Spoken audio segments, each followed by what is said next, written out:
Queridos, hoje é a última mensagem da campanha pela família de joelhos. Quantos estão prontos para receber a palavra de Deus? Então diga: Senhor Deus, eu estou pronto, meu coração aberto, a minha mente alerta para receber a palavra que vem diretamente do teu trono. Transforma, corrige, aviva o meu coração, porque eu quero ser abençoado nesta noite pela sua palavra. Amém? Antes de começar a pregar, eu preciso fazer aqui uma reflexão introdutória. Você sabe que quando Deus criou o homem, a primeira coisa que Deus deu ao homem foi um lugar no qual ele habitaria. E esse lugar ele chamou de Éden. Éden, muito mais do que uma localidade física, é uma atmosfera, é um estado de espírito. Éden significa prazer. E a razão de Deus ter colocado o homem num lugar onde ele teria prazer é porque a presença de Deus estava ali. Em seguida, mesmo que Deus pudesse preenchê-lo totalmente, Deus resolveu dar a Adão uma família. E para isso, ele lhe deu primeiro uma esposa. E juntos, eles teriam filhos. Em seguida, Deus dá a Adão uma missão, um objetivo, um trabalho. Vocês frutifiquem, cuidem do jardim e ampliem os limites do Éden para toda a terra. Este era o propósito de Deus para Adão. E Deus disse para Adão: olha, tudo aqui é seu, você pode comer de tudo que está aqui, mas vocês não podem comer de uma fruta da árvore do conhecimento do bem e do mal, porque no dia em que comeres, certamente morrerás. E vocês conhecem a história, sabem que o homem desobedeceu, pagou para ver. E o resultado disso foi a morte física, espiritual primeiro, a morte física depois, a expulsão daquele lugar de prazer do Éden e a maldição sobre a terra. Mas eu tenho uma boa notícia para te contar. Deus já tinha um plano de redenção, de restauração. Aquilo que o inimigo fez na sua capacidade de influenciar, de enganar, Deus já tinha um plano de redenção. E o nome deste plano é Jesus. Amém? Então Jesus, ele é em primeiro lugar o redentor do indivíduo. E ainda hoje, quando alguém confessa Jesus como seu Senhor e Salvador, tem a vida eterna. A morte já não é o fim da história, é só uma passagem para a vida eterna para todo aquele que crê em Jesus. Para a família, Deus promete também a redenção. Não só a redenção do homem, mas da sua casa. E a prova disso é que Paulo diz para o carcereiro: crê no Senhor Jesus e será salvo tu e a tua casa. Olhe para a pessoa do teu lado e diga assim: Deus tem para você redenção para a sua família. E aqui eu quero dizer que se você tem algum filho que ainda não confessou Jesus, ore e confesse a palavra, porque isto vai acontecer. É um decreto do Senhor que vai ser estabelecido na sua casa. Amém? Então seja o seu marido, a sua esposa, seu filho, seu tio, seu avó, sua avó, seu avô, não importa. A sua família está em aliança com Deus a partir do momento que você se entrega ao Senhor. E para a terra que estava debaixo de maldição, qual é a solução redentiva? A Bíblia diz que a pregação do Evangelho do Reino por todo mundo é o instrumento de Deus para reverter a maldição em bênção.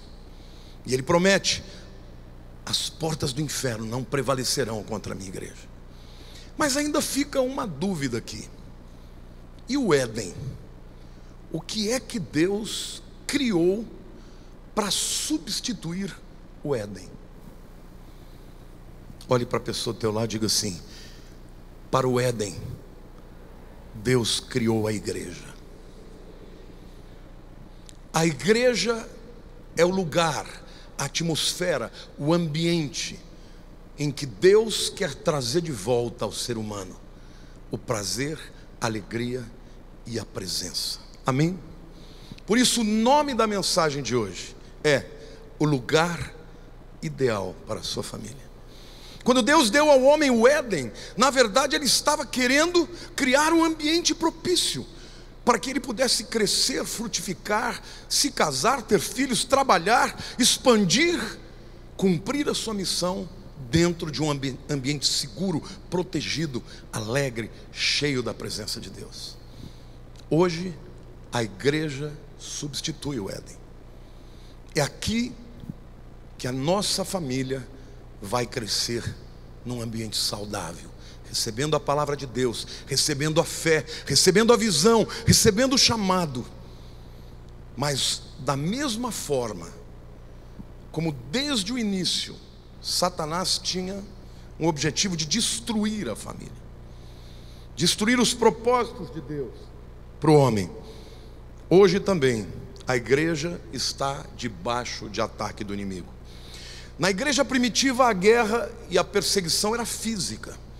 Nos nossos dias a perseguição é ideológica, é filosófica, é espiritual, é sociológica. Ou seja, até mesmo os crentes hoje acham que a igreja não é tão importante assim. Vou dar um dado para vocês. Vocês sabem qual que é a denominação evangélica mais numerosa no Brasil? Assembleia de Deus. Nós temos na Assembleia de Deus em torno de 15 milhões de crentes. Você sabe qual é a segunda denominação mais numerosa?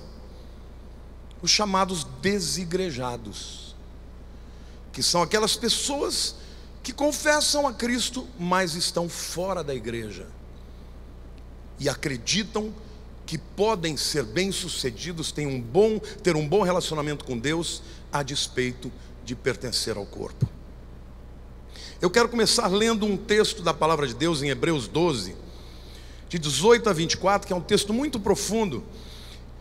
E neste texto eu vou mostrar para vocês como a igreja é este lugar extraordinário que Deus nos deu, para que pudéssemos ter uma vida plena, e para que a nossa família pudesse crescer em segurança, em espiritualidade e daí por diante. Ora, não tende chegado ao fogo palpável e ardente, e à escuridão e às trevas, e à tempestade, ao clangor da trombeta, e ao som de palavras tais, que quantos o ouviram, suplicaram que não se lhes falasse mais, pois já não suportavam o que lhes era ordenado. Até um animal, se tocar o monte, será apedrejado. Na verdade, de tal modo era horrível o espetáculo, que Moisés disse: sinto-me aterrado e trêmulo. Mas tende chegados ao monte Sião, e à cidade do Deus vivo, a Jerusalém celestial, e a incontáveis hostes de anjos, e a universal assembleia e igreja dos primogênitos arrolados nos céus, e a Deus o juiz de todos, e aos espíritos justos aperfeiçoados, e a Jesus o mediador da nova aliança, e ao sangue da aspersão, que fala coisas superiores ao que fala o próprio Abel. Esse texto aqui, Paulo escreve por uma razão muito simples. No início da igreja houve uma grande perseguição do imperador romano contra os cristãos. E esta igreja era uma igreja composta por judeus. Por isso, carta aos hebreus. Eles eram todos convertidos a Jesus, mas eram judeus. E diante da perseguição, muitos começaram a retroceder, voltar para o judaísmo, voltar para todas as práticas judaicas e, sobretudo, o que é mais grave, estavam voltando a sacrificar animais. Ora, se Jesus foi o sacrifício perfeito, como pode alguém voltar a sacrificar animais e ficar impune? Então a carta é escrita inteira para mostrar a superioridade da nova aliança em relação à antiga aliança.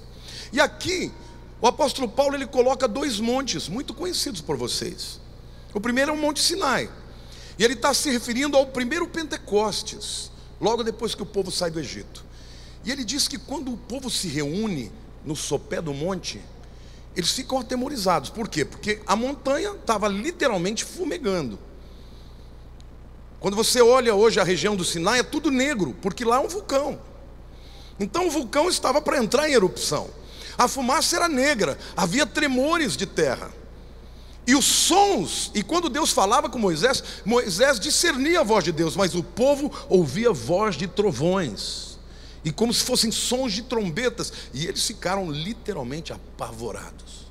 A Bíblia diz que até Moisés estremeceu, a ponto de chegar um momento, o povo falar: para de falar, não fala mais. Quando Deus traz a lei na antiga aliança, o povo estremece. O segundo monte que ele cita é o Monte Sião. O Monte Sião, queridos, é um monte em Jerusalém, onde estava o cenáculo. E no primeiro Pentecostes, após a ressurreição de Jesus, veio o Espírito Santo. Se no primeiro havia temor, no segundo havia júbilo. As pessoas falavam em línguas estranhas, e as pessoas olhavam e pensavam que eles estavam embriagados.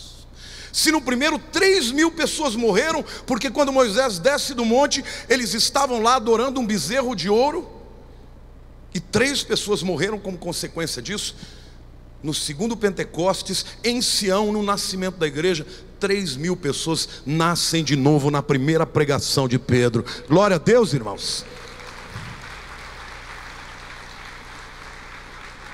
Agora, o que eu quero que vocês entendam, essa é uma revelação que Deus me deu esta semana. Eu nunca tinha lido este texto por esse viés.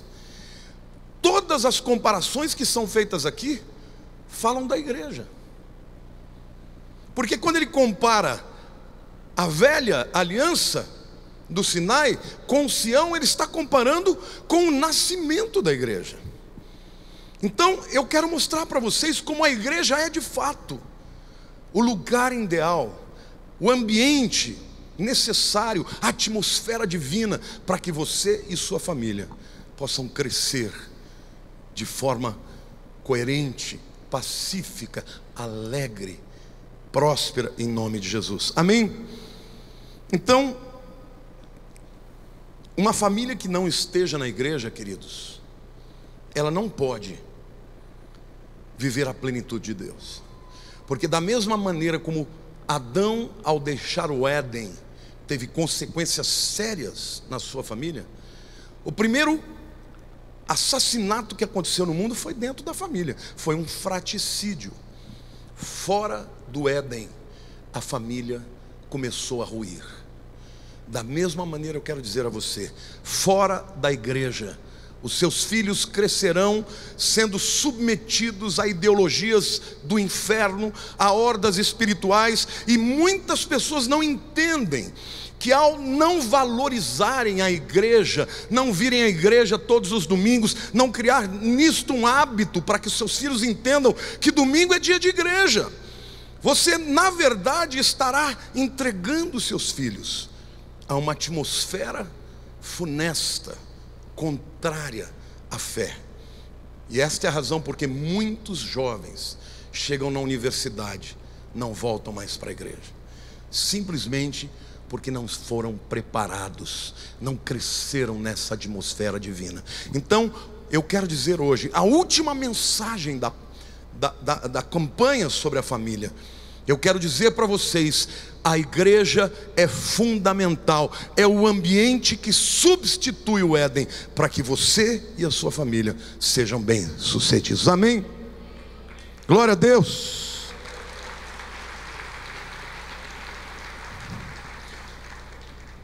O Monte Sião, portanto, representa a igreja, porque foi lá que a igreja nasceu. No Monte Sião, Jesus falou a 500 pessoas que esperassem pelo Espírito Santo, mas somente 120 estavam lá no dia de Pentecostes. Até na igreja primitiva, até aqueles que viram o Cristo ressurreto, desobedeceram a ordem de ficar esperando até que o Espírito Santo viesse. Mas aqueles que estavam presentes, diga, aqueles que estavam presentes, foram cheios do Espírito Santo, e ali nasceu a igreja. Olhe para a pessoa do teu lado, você está presente aqui hoje, é uma garantia da bênção de Deus, do poder de Deus sobre a sua vida. Se o sinal era um lugar de temor, Sião, que é a igreja, é um lugar de poder. Diga, poder, alegria, dons, capacitações, tudo isso nós recebemos dentro da igreja. A segunda comparação é que a igreja é comparada a Jerusalém celeste. O texto diz: chegastes a Jerusalém celeste, a cidade do Deus vivo. Se Sião fala do início da origem da igreja, a Jerusalém celeste fala do destino. Diga assim: Jerusalém celestial é o destino da igreja. E o interessante, porque em Israel 3 eram as festas, chamadas festas de peregrinação, que eram obrigatórias. Todo judeu tinha que ir para Jerusalém nessas 3 festas: Páscoa, Pentecostes e Tabernáculos. Não tinha escolha, eles tinham que ir.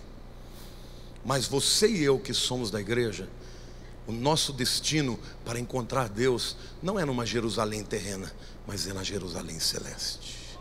Então a igreja, meus queridos, é o lugar onde você se prepara para um dia morar com o Senhor. Amém? Diga para a pessoa ao teu lado: a igreja é uma grande bênção de Deus. Eu quero fazer uma comparação que eu acho muito ilustrativa dos nossos dias, né? Vocês todos sabem que o meu genro é corintiano, né? Ninguém é perfeito. Ninguém é perfeito. Um dia eu falei para ele: você não tem receio que o Enzo, pelo amor que ele tem pelo vô, ele queira virar palmeirense? Eu não vou interferir, porque eu sei que essa é uma coisa de pai e filho. Mas ele falou assim para mim: não tem perigo. Eu falei: não, por quê? Ele falou: a primeira vez que ele entrar num jogo do Corinthians e ouvir a Fiel cantando, acabou, vai ser corintiano até morrer. E na verdade é muito interessante esse argumento. Por quê? Porque de fato, quando você vai assistir um jogo de futebol e você vê a torcida cantando, aquele ambiente é extraordinário. E se naquele dia o menino ainda vira o time ganhar, ponto, aí não tem jeito. Então eu quero perguntar para você: se você quiser que o teu filho ame a igreja, ame a adoração, se apaixone por Jesus, qual é o melhor lugar para levá-lo? Na igreja. Glória a Deus. O meu netinho Enzo ama a igreja. Ele está naquela fase, né, de brincar de heróis e tudo, mas a brincadeira ainda que ele mais ama é fazer a banda. Então ele fala: vovô, vamos fazer um culto? Aí todo mundo tem que entrar. Aí eu falo: quem que eu vou ser? Ele fala: você vai ser a plateia. Eu falei: e você? Ele falou: você é o band leader. Ele vai ser o líder da banda. Aí ele é o líder da banda. Aí quando chega na hora de pregar, eu falo: quem vai pregar? Ele: eu. Aí a gente senta e ele prega. Aí chega na hora da ceia: quem que vai dar ceia? Eu. Eu me alegro de ver isso, porque eu vejo um menino de 4 anos, desde cedo, aprendendo a amar a Deus, amar ao seu povo, amar a reunião dos santos. Querido, se você deseja que o teu filho seja fiel, e quando ele chegue na hora difícil da juventude, da mocidade, com as drogas que estão cada vez mais proliferando, e não somente isso, mas a incredulidade, o enfrentamento na universidade, onde os professores têm uma agenda definitiva e objetiva de tirar a fé dos seus filhos. Saiba você que aquele que foi criado na igreja, a promessa de Deus é: ainda que ele se desvie, ele voltará. Essa é a promessa de Deus. A igreja é importante para formar o caráter espiritual da sua família.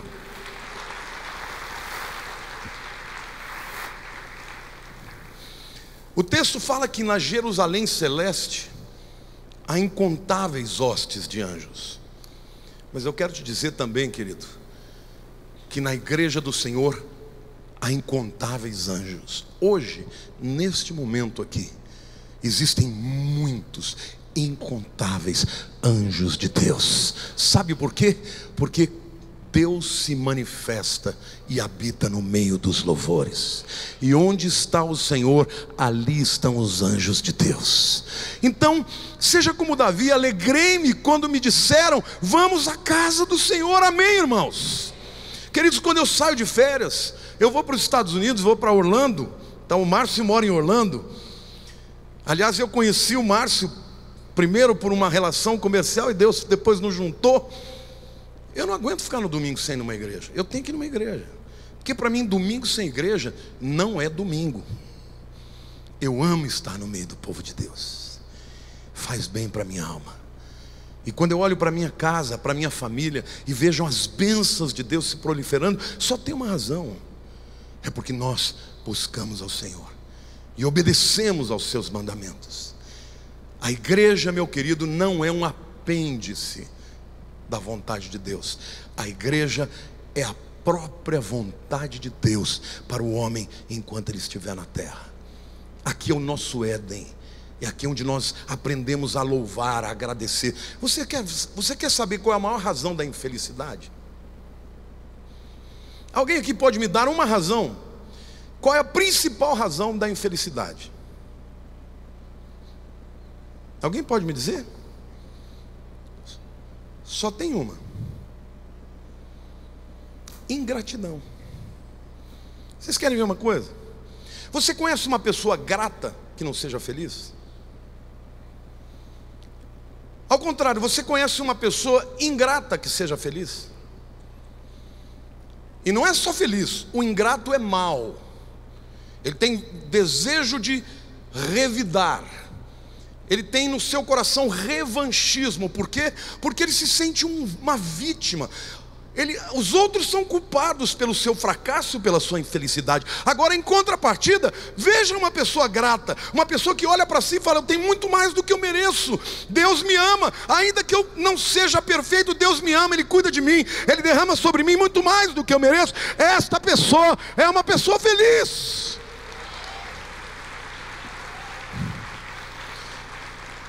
Agora, em que lugar do mundo você vai aprender a gratidão mais do que na igreja?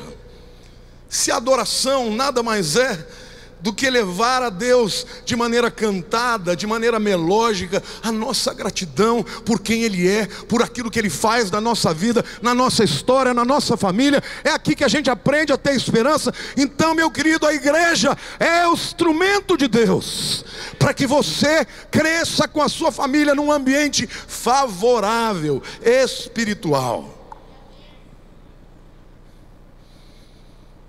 A importância da igreja é tão grande que na carta aos Hebreus, a mesma carta, no capítulo 10, versículos 23 a 25, a Bíblia diz assim: guardemos firme a confissão da esperança, sem vacilar, pois quem fez a promessa é fiel. Consideremos-nos também uns aos outros. Para quê? Para nos estimularmos ao amor e às boas obras. Não deixemos de congregar-nos, como é costume de alguns. Antes, façamos admoestações, e tanto mais quanto vedes que o dia se aproxima. Não deixais de congregar, como é costume de alguns. Se você não cria hábitos, os hábitos não se tornam parte do seu caráter. Quando você cresce, deixa os seus filhos crescerem sabendo que o dia do Senhor é do Senhor. Não é dia de você deixar de ir ao culto por causa que você vai a um jogo de futebol, ou vai a uma peça de teatro, ou vai ficar em casa porque está cansado. Não, o dia do Senhor é dia em que eu separo aquele momento para, com a minha casa, estarmos juntos adorando ao Senhor no lugar que Ele nos separou. Amém, irmãos? Isso precisa fazer parte dos hábitos e do caráter da sua família. Na igreja, o marido aprende a ser o melhor marido, a ser fiel e não trair. A esposa aprende a ser melhor esposa. Os filhos aprendem a honrar os pais. E todos crescem na fé e na comunhão com o Senhor. Eu vejo hoje que Há muitos pais que se preocupam exacerbadamente com a educação dos seus filhos. Eles desejam que eles tenham as melhores escolas, façam curso de inglês, de francês, de alemão, de todo tipo de curso. A criança fica estressada, mas eles não têm um décimo de preocupação que seus filhos cresçam recebendo o ensinamento que pode mudar a sua vida para sempre. E mais uma vez, estes pais cristãos, mas que não valorizaram a igreja, têm que ver os seus filhos indo embora, rejeitando a fé, porque na sua maneira de viver, eles nunca valorizaram, nunca priorizaram o ensino da palavra de Deus.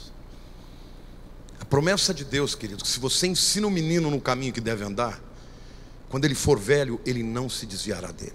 Ele pode até se afastar por um tempo, mas ele há de voltar. Por quê? Porque a semente que foi introjetada no coração daquela criança um dia vai frutificar. A igreja é o lugar que Deus preparou para que nós vivêssemos em harmonia, em abundância, em alegria na presença do Senhor. Em terceiro lugar, eu quero dizer que a igreja, neste texto, é a reunião da família de Deus. E aqui o texto usa 3 figuras. A primeira figura, eu vou ler o texto novamente com vocês lá. Ele diz: tende chegado ao Monte Sião e à cidade do Deus vivo, a Jerusalém celestial, incontáveis hostes de anjos. E a primeira figura é universal assembleia. A segunda é igreja dos primogênitos arrolados nos céus. Diga assim: assembleia universal. Não está falando da igreja universal, tá? Essa primeira figura, a palavra grega para isso é panegures. Diga panegures. O que é panegures? Panegures é um estádio onde as pessoas se reuniam para uma celebração cívica, para jogos. Isso era muito comum na antiguidade. Então, a Bíblia está dizendo que a igreja é como os crentes que vão para um estádio para celebrarem alguma coisa. A igreja é assim também. Você já reparou que quando você entra na igreja, na hora do louvor, naquele momento, onde as palmas acontecem, onde as pessoas glorificam, o teu coração é invadido de alegria? Você pode até ver uma mensagem pela internet, e graças a Deus pela internet, mas a internet não substitui este momento. Olhe para a pessoa do teu lado e diga assim: igreja é reunião pública, é ajuntamento de pessoas, é ajuntamento das famílias de Deus. Amém, irmãos? E é o lugar mais maravilhoso que pode haver no mundo. Eu espero que no dia do arrebatamento da igreja eu esteja no meio da igreja, e de preferência eu quero estar louvando ao Senhor. E de repente fala: uai, estou num lugar diferente, o que é isso? E vamos enxergar o Senhor cheio de glória e de majestade. E nós vamos só trocar de lugar, mas a glória é a mesma. Amém? Então não tem esse negócio de não, a igreja é igreja espiritual. Queridos, na Bíblia 90% das vezes que a palavra igreja aparece diz respeito a um ajuntamento físico de pessoas no mesmo lugar. Não está falando da igreja espiritual, está falando da igreja local. Porque é na igreja local onde os dons se manifestam, onde nós podemos nos estimular uns aos outros às boas obras. É aqui que você aprende a ser uma pessoa melhor, aqui que você recebe a oração por cura, aqui que você recebe o batismo do Espírito Santo. É na igreja local que Deus opera o seu poder, igreja. Amém? Aplauda ao Senhor, diga: eu creio.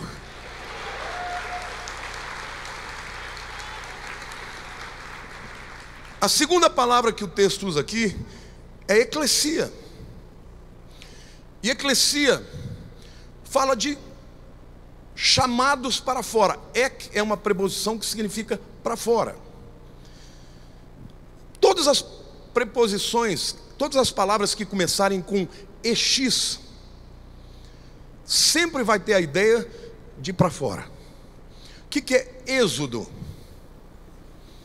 O que é exit? Saída. Então toda vez que você vir uma palavra em português que está escrita com ES, é para dentro. Porque no grego eis é para dentro. Toda vez que for EX é para fora. Eclesia, que é a palavra que a gente traduz para igreja, significa chamados para fora. Então literalmente são famílias que saem das suas casas para fora, com o propósito de alcançar o mundo inteiro. Ninguém vai alcançar o mundo se antes não estiver reunido com o povo de Deus. É aqui que os propósitos se completam, aqui que a autoridade vem, aqui que a unção é derramada. É aqui neste lugar onde você é habilitado por Deus para cumprir o seu chamado. Amém. O texto fala em terceiro lugar que ela é uma igreja dos primogênitos arrolados nos céus. Lembrem-se que ele está comparando com a velha aliança. Na velha aliança, querido, um primogênito, o indivíduo que tivesse a sorte de nascer primeiro, ele tinha o dobro da herança dos outros filhos. Se um pai tivesse 5 filhos, metade da herança era para o primeiro, o resto era dividido pelos últimos. Ruim assim, né? Puxa vida, só porque eu nasci depois eu vou receber menos? Mas a palavra de Deus diz que na nova aliança só há um primogênito, Jesus, mas que Ele nos concedeu o direito de ser co-herdeiros com Ele. Por isso que a Bíblia nos chama a igreja de quê? Da igreja dos primogênitos arrolados nos céus. Olhe para a pessoa do teu lado e diga: perante o Senhor, você é primogênito e tem direito a toda a herança que Deus deu para Jesus, é para você. Amém, igreja?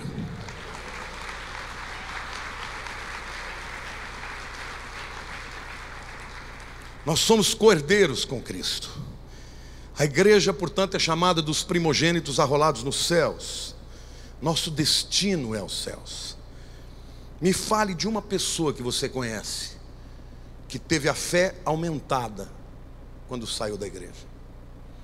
Me fale de uma pessoa que saiu da igreja e conheceu mais a Bíblia do que antes, e se tornou mais feliz do que antes, se tornou mais espiritual do que quando estava na igreja. A igreja é fundamental. Ela não é opcional. A escolha é sua, não se esqueçam. A igreja nasce debaixo dessa égide. Deus chama todos, os 500 foram chamados, mas só 120 ouviram. A ordem de Deus estava lá no dia. Então quando você decide vir aqui, você veio porque você escolheu. Agora saiba de uma coisa: quando você vai à casa do Senhor por escolha própria, você está traindo para a tua vida bênçãos inefáveis que você não pode enxergar nem divisar, mas que certamente farão diferença na tua casa, na vida dos seus filhos, na vida da sua família. Sair da igreja como família é como viver fora do Éden. Ficamos expostos a todos os ataques e aos enganos de Satanás. A quarta verdade que eu vejo nesse texto é que a igreja nos prepara para a eternidade. E o texto começa dizendo: temos chegado a Deus, o juiz de todos. Algumas pessoas dizem que a verdade mais inexorável da vida é a morte. Eu discordo, porque nem todo mundo vai morrer. Alguns serão arrebatados. Sabe qual é a verdade mais inexorável da vida? Todos nós um dia estaremos perante Deus, e Ele é o juiz. E vocês sabem como é que Ele vai julgar você e a mim? Pelas suas leis. Ah, mas eu não creio nisso, eu não concordo. E daí? Qual é o seu problema? Por exemplo, se o indivíduo furta no Brasil, ele pega alguns anos de cadeia. Às vezes nem isso. Se ele furta numa nação muçulmana, ele perde a mão. Ô glória, você está querendo instituir isso? A verdade é essa. Por quê? Porque a lei deles é assim: o camarada furta, ele perde a mão. Se o indivíduo mata no Brasil, ele pode pegar alguns anos de cadeia, até, se for por dolo, pode chegar a 30 anos. Se ele fizer a mesma coisa num estado americano que tem pena de morte, ele vai morrer por injeção letal. Não tem acordo. É a lei que vai julgar. Por isso eu quero dizer para você, querido, que todos quantos chegarem diante de Deus vão ser julgados pela lei de Deus, porque este mundo é do Senhor e do seu Cristo. Por isso quem está na igreja é muito abençoado. Sabe por quê, querido? Porque você pode chegar diante dele ou como seu juiz ou como seu advogado, como você prefere. Jesus disse assim: quem crê em mim, nas minhas palavras, não entra em juízo, mas passou da morte para a vida. Quando você estiver na presença do Senhor, Ele não será o seu juiz, Ele será o seu advogado. Amém, igreja? Agora, os indivíduos que falam: eu não quero, eu não aceito, eu não creio, tudo bem, será julgado justamente pelas leis de Deus. E a Bíblia diz que todos pecaram e destituídos estão da glória de Deus. Só tem um jeito de você chegar na presença de Deus e ter certeza de que o resultado será bom, tendo Jesus como Senhor da sua vida, aonde você aprende a se preparar para esse dia melhor do que na igreja. Cutuque o irmão do lado, diga: meu irmão, a igreja é uma bênção de Deus. Eu não estou dizendo que a igreja é perfeita. Ela não é perfeita simplesmente porque nós somos imperfeitos. Onde junta pessoas imperfeitas, você terá um lugar imperfeito. Mas a igreja é a vontade de Deus. Jesus Cristo diz: Pedro, sob a tua declaração de que eu sou o Cristo, eu edificarei minha igreja, e as portas do inferno não prevalecerão contra a igreja. Você sabe por quê? Tudo passa na vida. Hitler acreditava que ele ia estabelecer um reino de 1000 anos de domínio. Lê do engano. Marx acreditava que ia transformar o mundo através da Revolução Comunista. Lê do engano. A única coisa que não vai passar nesta terra, as entidades para-eclesiásticas, as ONGs, as visões, tudo passa. Morre o indivíduo que tinha visão, morre aquilo. Mas a igreja continua viva e multiplicando e indo bem. Sabe por quê? Porque a igreja é a noiva de Cristo e o Senhor honra a sua palavra. Então, povo de Deus, entenda que a igreja do Senhor é o melhor lugar para você edificar a sua família. Não trate deste tema como algo de menor importância. Eu me lembro que quando eu me converti, os crentes iam para a igreja sempre, irmãos. Não tinha esse negócio: não, eu vou jogar futebol, eu vou fazer isso, então não vou. Não existia isso. Domingo era do dia do Senhor, todo mundo estava lá. Mas hoje nós somos moderninhos, né? O que tem? Perder um domingo. Cuidado. Satanás, ele vem para solapar a sua vida. E ele começa de maneira bem lenta, gradativa, processual. O dia do Senhor precisa ser respeitado, honrado, amado. E a igreja é o lugar que Deus preparou para que você possa ter uma família abençoada. A Bíblia diz também que nós nos achegamos aos espíritos dos justos aperfeiçoados. Quantos aqui são justos aos olhos de Deus? Levante a mão. A Bíblia diz assim: justificados, pois, mediante a fé, temos paz com Deus. Quantos foram justificados perante a fé? Então diga assim: em Jesus, eu sou justo. Diga para a pessoa do teu lado: em Jesus, eu sou justo. E se você crê, você também é. Amém? Porque quando Deus olha para nós, Ele não vê os nossos pecados, Ele vê a justiça de Deus sobre a nossa vida. Amém? Mas a Bíblia diz: ao espírito dos justos aperfeiçoados. Então aqui nós temos dois estados. O primeiro é um estado que é um decreto de Deus. Não, você é justificado porque você creu no sacrifício do meu filho. Mas você precisa passar pelo processo de santificação, que é o aperfeiçoamento. E aonde a gente é aperfeiçoado, irmãos? Qual é o melhor lugar para você ser aperfeiçoado, irmãos? Na igreja. Eu quero provar para vocês. Efésios 4, de 11 a 13. Paulo está dizendo: e Ele mesmo, o Senhor Jesus, concedeu uns para apóstolos, outros para profetas, outros para evangelistas e outros para pastores e mestres. Para quê, irmãos?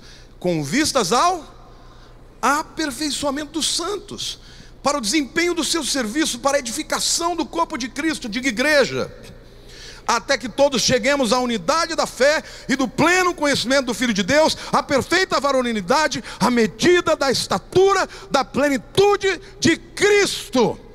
Esse texto está dizendo como é que Deus nos aperfeiçoa? Através dos dons ministeriais. É o apóstolo, é o profeta, é o mestre, é o evangelista. Todos os ministérios na igreja servem para nos aperfeiçoar. Para quê? Para a edificação do corpo de Cristo. Quem é o corpo de Cristo, irmãos? Diga igreja. Até quando, irmãos? Que todos cheguemos à unidade da fé. Neste momento que eu ministro a palavra para vocês, Deus está unindo a fé de vocês.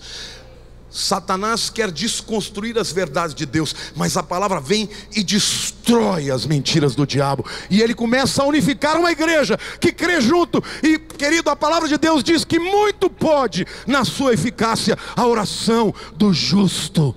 Quando a igreja se reúne como família de Deus, ela é poderosa no Senhor.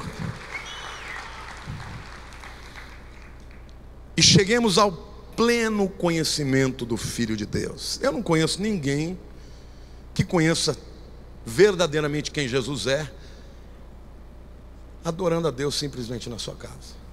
Eu não conheço. É na igreja onde você aprende, na escola dominical, nos cursos de treinamento de líder, nas células. E quando vem a unção profética do púlpito, Deus está ministrando para a tua vida, querida.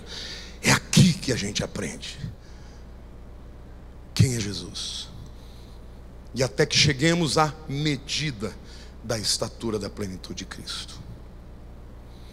Em quinto lugar, a igreja nos ensina sobre a nova aliança. Diga, aliança com Jesus. Jesus é o mediador dessa aliança. E a Bíblia diz que o sangue da aspersão, que é o sangue de Jesus, fala coisas superiores ao que fala o próprio Abel. Não se esqueçam que ele está comparando a velha e a nova aliança. O que o sangue de Abel, pelo que ele clamou? A Bíblia diz que o sangue de Abel clama. Pelo que clama? Abel foi morto por Caim, seu irmão. Pelo que o sangue clama? Justiça. Diga justiça. E qual era a justiça do indivíduo que matava? Olho por olho, dente por dente. Mas a Bíblia diz que o sangue da aspersão, que é o sangue de Jesus, clama por algo superior. O que ele clama? Misericórdia. Por isso que Jesus, lá na cruz do Calvário, ele olhou para aqueles que estavam crucificando e disse: Pai, perdoa-lhes, eles não sabem o que fazem. É por isso que aqui você vê tantos testemunhos de casais que se restauraram. Porque a tendência humana é, quando uma pessoa fere a outra, é querer dar o troco. É verdade ou não é? Mas na igreja a gente aprende que a gente deve perdoar porque foi perdoado antes. O próprio Pai Nosso nos ensina: perdoa as nossas ofensas como nós perdoamos aos que nos têm ofendido.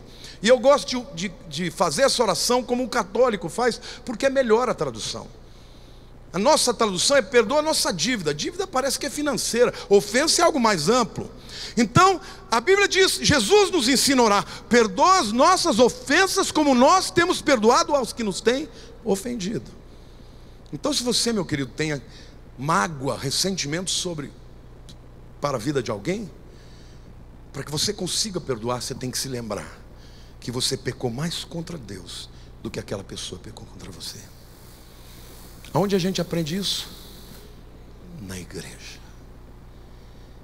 As pessoas fora da igreja estão debaixo da influência do mundo. Te traiu? Trai também.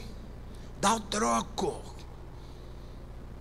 E quando as pessoas agem assim, não são somente elas que se ferem, os filhos se ferem. A destruição vem como consequência. A igreja é o lugar mais importante para o crente estar nesse mundo. Eu quero concluir dizendo: a nossa igreja não é perfeita. Não há uma igreja perfeita. Mas a igreja é um lugar onde as pessoas são aperfeiçoadas. A igreja é a família de Deus.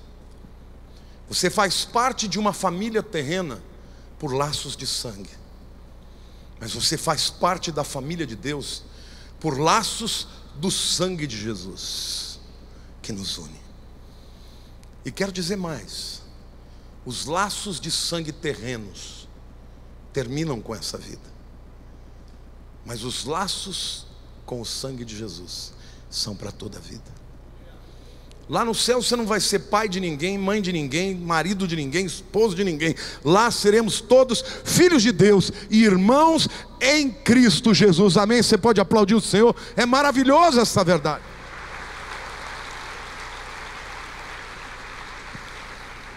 Na família terrena nós nascemos para a vida terrena. Nela crescemos, aprendemos e nos preparamos para a vida. Na igreja nascemos espiritualmente, crescemos em maturidade espiritual e somos preparados para a vida eterna. A igreja tem importância fundamental para a sua família. Aliás, eu quero dizer algo para você.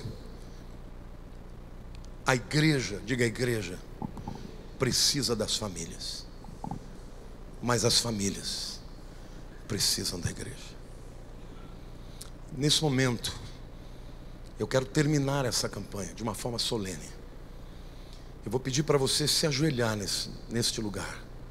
Quero chamar todos os intercessores que oraram durante essas 6 semanas, aqui para cima.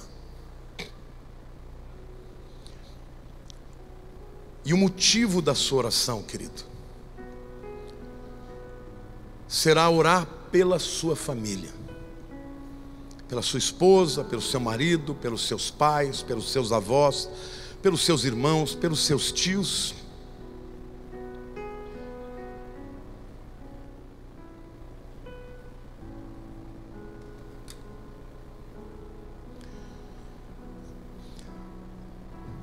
Se você tem alguma dificuldade física, não se preocupe, querido, pode ficar sentado mesmo.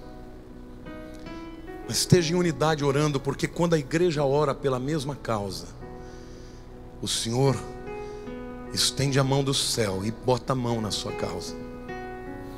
Senhor Deus, nós queremos agora te agradecer. Agradecer por esta igreja.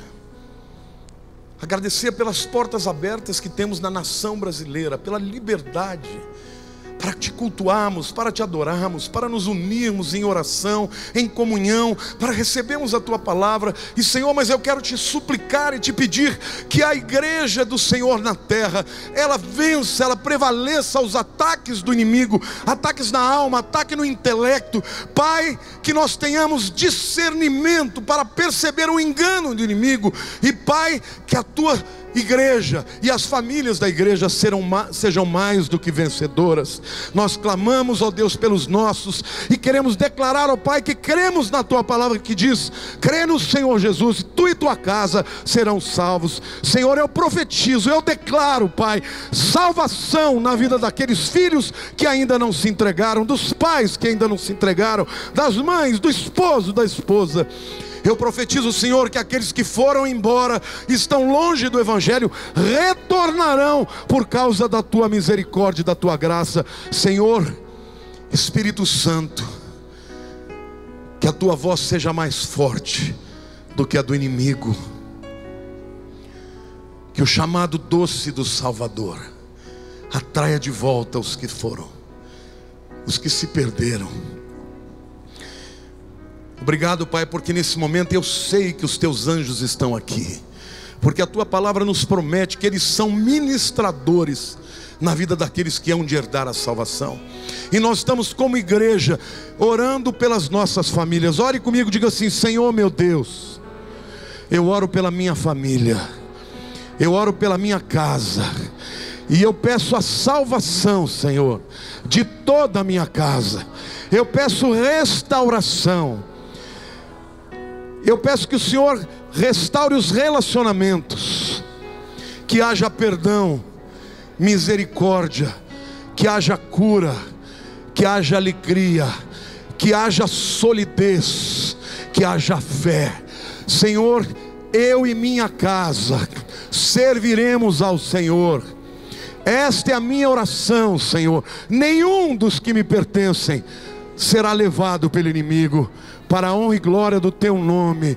Obrigado pela tua igreja, Senhor. Dá-me um coração grato.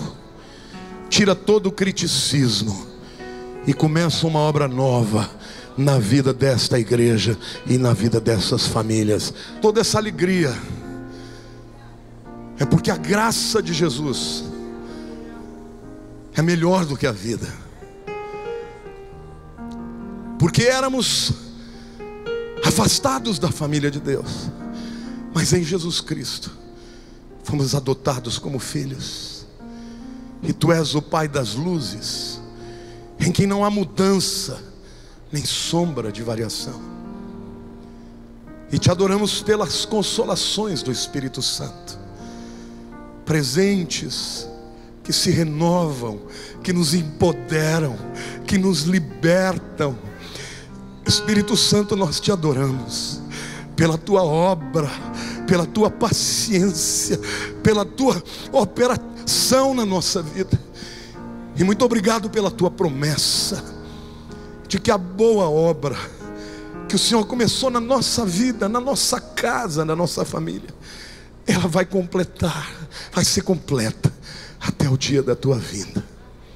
Diga: Jesus voltará. E eu digo: Maranata. Eu espero por esse dia. Glória a Deus.